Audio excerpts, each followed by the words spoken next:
What's up, Wargamers? Welcome back to World of Wargaming. I'm Isaiah. Today we're going to be playing a game of Majestic 13, but not just any old game of Majestic 13. No. We're going to play our first special mission.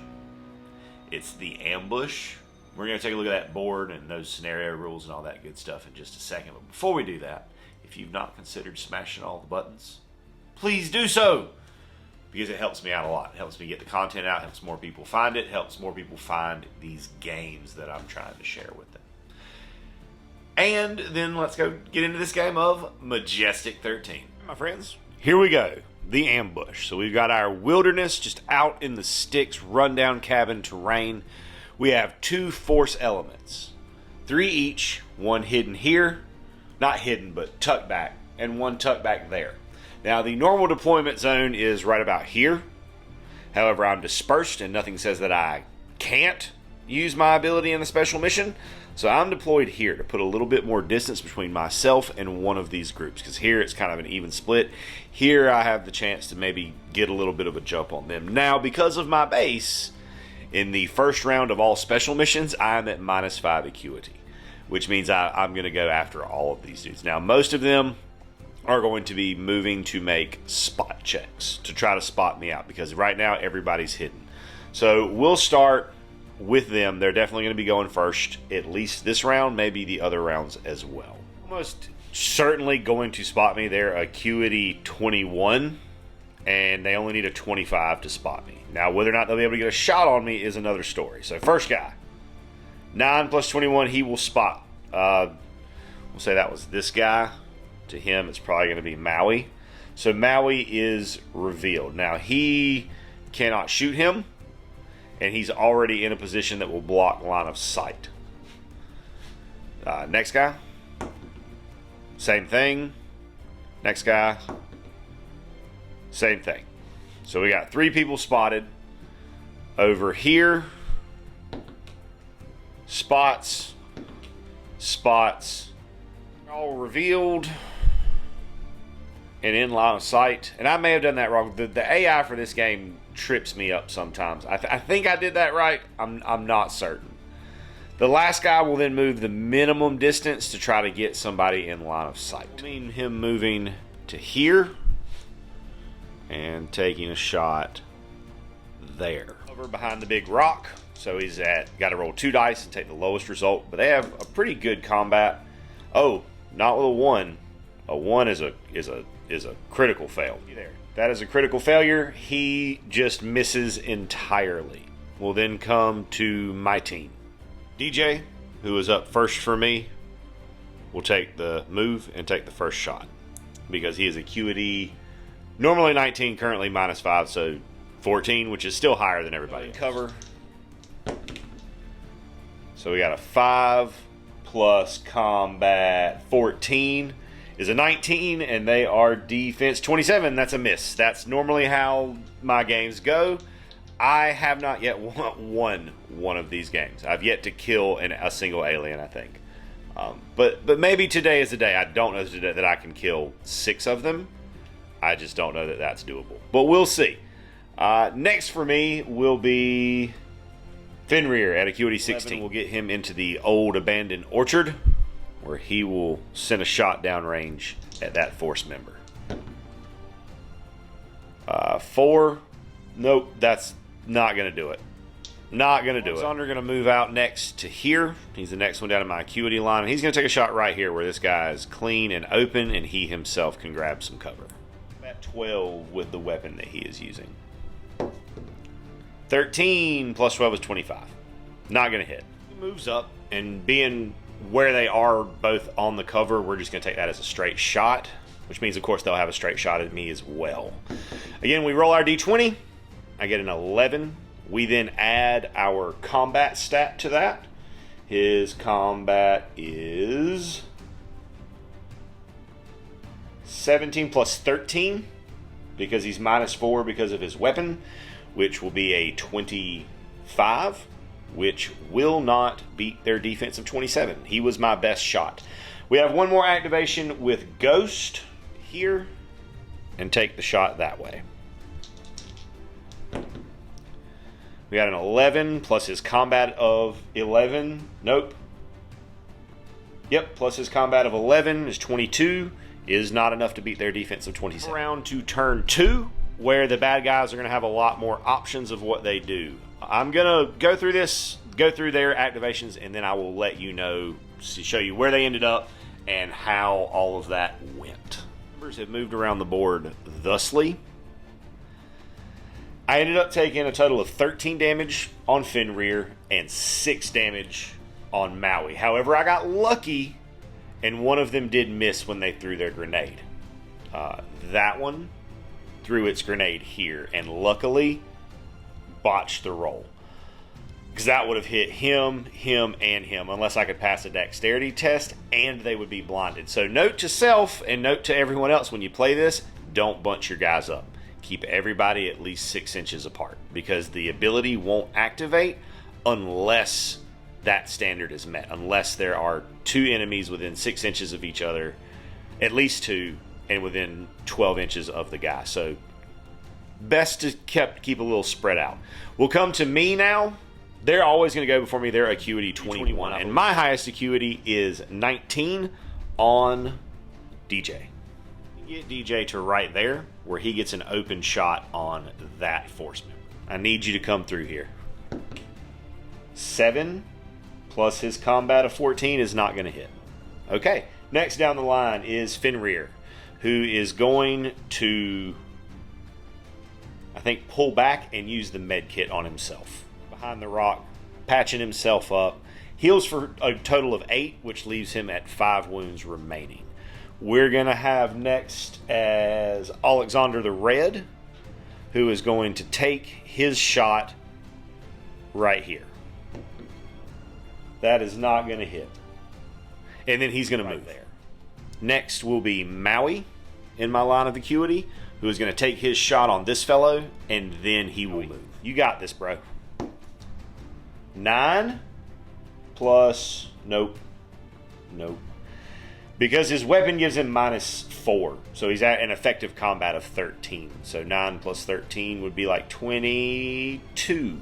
Not enough. 14, he then proceeds to move down the board this way. He's going to take his shot here. Nope. Because of the cover. So that's a 2. Nope, that's not going to hit. And then he's going to move and put some distance between himself and Fenrir. Right here on the far side. We start at acuity 21, which is the force team. So we'll start with him, and I'll walk through the AI for one of these. I wanted to do at least one of these off camera just to make sure I had a good, or at least moderately decent grasp on it. So we'll walk through one of them and their steps, and then the rest of them I'll kind of show you the end results for the sake of keeping everybody's time preserved. Start with this one. Now these guys cannot go into in extremis. So no matter what, we skip step 1. Steps 2 and 3 are if you activate within an inch of an enemy, which we didn't do. Number 4 is if you activate outside of an inch and it has an area attack available to it. It does have an area attack, but it is not eligible to use it. So we would ignore that one. We go to 5. It does not have an area attack, and it did not move. It did move during its last turn because it had to get line of sight. So we go to the next one. Starts as outside of an inch. It moved during its last activation. It will attack the closest using an area attack if possible. No area attack is possible for it, so it will stay put and shoot at DJ. Cover from his current position, and that is a 7 plus their combat of 24 will hit because I have a defense of 30. 6 plus 1.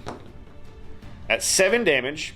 Now, I have an a total reduction of 3 because of my advantages. I have better body armor, and then I also have dermal enhancement. So I'm taking 3 off of that 7, so I will take 4 damage on DJ. Correction. I'll take 5 damage. It's -2. The 2 in parentheses is for if you're phase 2. That just occurred to me. So we'll take it there, 5 damage. So these 2 up here put an absolute pounding on DJ. He has 1 health remaining right now. These 3 couldn't see anybody, so they all had to move towards the closest, which was Ghost, and they ended up tacking him up for a total of 9 damage. 2 of them missed their shots. I just got incredibly lucky there.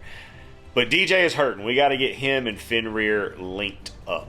So we go to my activations. DJ has the highest acuity on my side, so he will activate. He is going to shoot at this guy, and then he's going to run away. Shot.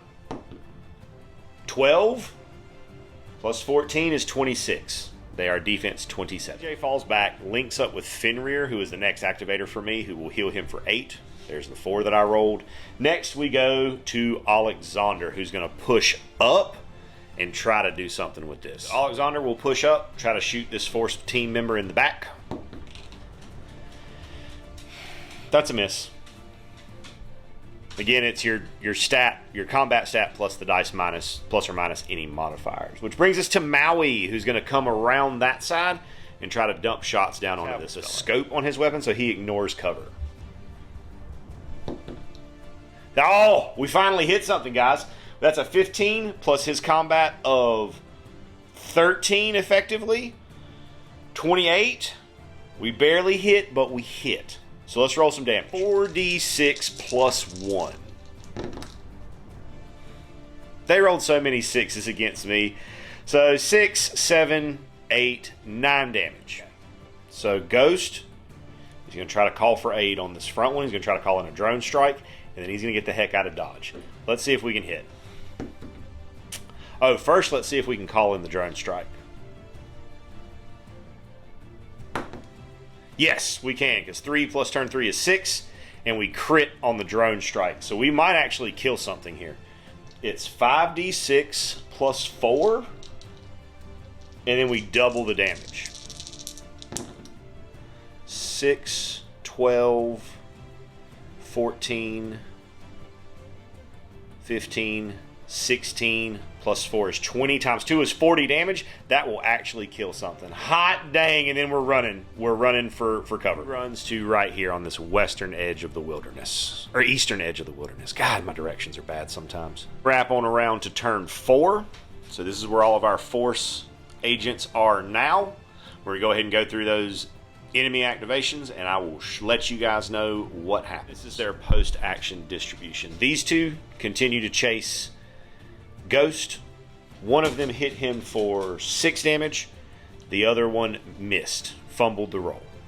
These two were already in cover and they did not move last turn, so they just move a little bit closer to Maui and take their shots. They stay in cover. One of them hits for 11. The other one misses. This guy moved to cover and missed his shot at Alexander. No, I'm sorry. He hit Alexander for a total of 6 damage. My apologies. Bringing it to me. So we'll start with DJ, as he is my highest acuity. We'll chase this way, where his angle removes their cover. Shot.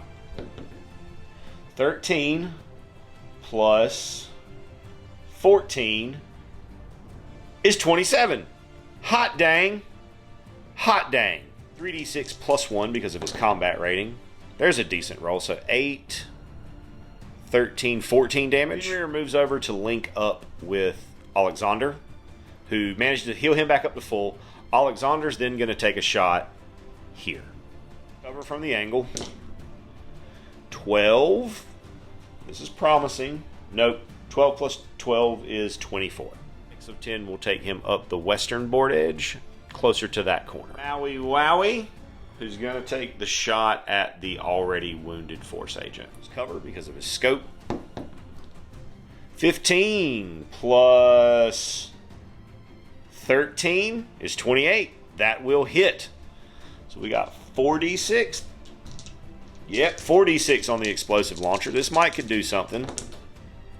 6, 12, 15, 16, 17 damage. That takes him to 27 damage total on him. He has 3 health remaining.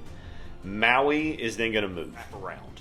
I think my tactics are working soundly here. Like, I'm keeping everybody spread out, and I've kind of like got a ring running around them on the outside of the board of everybody kind of shifting around and taking shots. The problem is that I'm not doing enough damage to actually clear them off the board. Last up for me is Ghost, who will take a shot here. Clear the dice. They're in cover, so 2d6 disadvantage. 8 is not going to hit. And then he's going to move away from everybody. Just a little bit. Just around there. Squarely out of sight. The final turn, turn 5. I don't think I'm going to be able to get an actual victory here, but I'm going to go for a moral victory and just hope that no one dies. So let's see if I can make it through this enemy phase. Or not, it's not an enemy phase, but all of them go at the same time and they all go before me, so in my brain it works like an enemy phase. But that's not actually how the game works. It's based on acuity, the acuity stat, and in that order descending. They just all have 21 acuity, which is higher than everyone that I have. These 2 Force team members move up, and I'm not going to get my moral victory because DJ went down. We've got these 2 that couldn't see anybody but Fenrir, so they took their shots at him. And I've actually got this guy left who would still proceed to take his shot. So let's see. 6 will hit. 2d6, 7, 8 goes to 6. Not enough to kill him. Not enough to kill him. He's actually got, wait. Yeah, not enough to kill him. He would have 2 health remaining. So that is going to be a failed mission. Yet again, I'm going to hold out faith that as I get deeper into it, my power level is at some point going to rise considerably so that I can start like feeling effective, because this is a little bit demoralizing, but not to the point where I don't want to play the game, but to the point where I want to push through and get to the good part. I want to get that progression in. So I'm going to do some post-game. I'm going to let you guys know how that goes. Actually, we'll walk through it together because it's been a little while since we've played. Let's do our injury and death roll. 3d6. I got a 6, 8, 11. That is just at the brink of being all clear. Above or below 11 to 14 is bad things. So that works out beautifully. Next, I get to roll for my advanced research facility, which I completely forgot that I had a blade of armor buffing, which I don't know if it would have saved me, but it would have saved me a little bit of damage in the beginning of the game. I'll remember it next time, hopefully. Anyways, we're looking for a 5+ here. 5, so we get to pick a new thing for my research facility. Let me peruse for a moment. I'm going to take the Retect weapons, which means that anytime I crit, I get to roll an extra 2d6 before the damage is doubled. For requisitions, we're going to try to requisition 2 more sighting HUDs and a combat training facility for our base. So on the equipment, I need a 6+. I have to roll 2 dice and take the lowest, but I am +1 to the roll because I requisitioned it last time. Nope. For the base upgrade, nope. So we'll try again for those things next time. My friends, is going to do it for this game of Majestic 13. Thanks so much for tuning in, hanging out while we played this game that we hadn't played in a while. I hope you have an absolutely amazing rest of your day. And as always, I'd like to say a big, huge, from the bottom of my heart, thank you to our patrons who support us and pledge to us over on Patreon. You guys are the absolute best. If you enjoyed the content you saw here today and that's something that you would like to consider doing to help out the channel, go over there, check out the link in the description, check out the Patreon. There's a lot of cool stuff over there, including access to our Discord server, talk to me, hang out with me, talk about our work, what we got going on in the hobby, some shout outs, all kinds of cool stuff. Check it out if that's something that you think you would be into. And regardless of whether or not you do that, I want you to know that I am incredibly grateful that you decided to stop by and spend part of your day with me today, rolling dice and pushing toy soldiers around. I hope you have an amazing rest of your day, and as always, may the dice be ever in your favor.